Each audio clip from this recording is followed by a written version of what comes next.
Why is folk horror terrifying audiences again today? Imagine walking through a quiet rural village where everyone seems to know more than they're telling you. Folk horror has a way of making familiar places feel suddenly unsettling.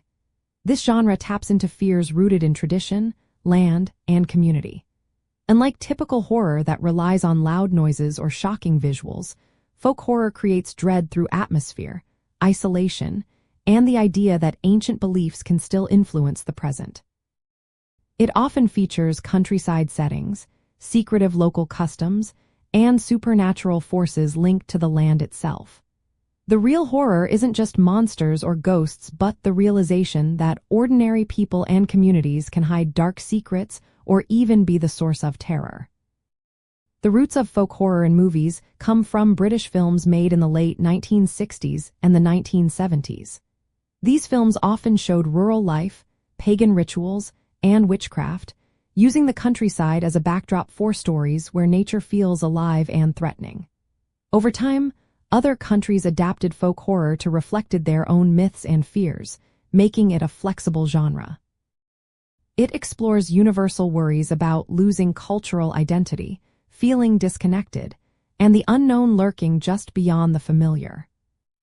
Today, folk horror is making a comeback because it reflects modern worries.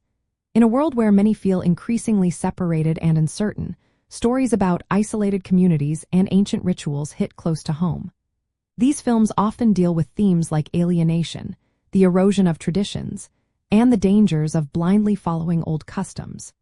They mirror real-world issues like globalization, environmental changes, and the loss of local cultures. By tying fear to specific places and traditions, folk horror makes the terror feel personal and unavoidable. Another reason it's popular again is its focus on ambiguity. In folk horror stories, the line between good and evil isn't always clear. Sometimes outsiders discover that the community they encounter isn't entirely evil, and the so-called monsters are victims of history or circumstance. This moral gray area makes the stories more disturbing because viewers are left questioning who is truly at fault. The genre also plays with the idea that the past never really goes away, and that old beliefs can resurface in frightening ways. Filmmakers love folk horror because it offers a chance to build tension through setting and mood instead of relying on special effects. They use natural landscapes, weather, and local customs to create a sense of unease. The genre's focus on folklore allows each film to feel unique, drawing on specific myths and histories of its setting.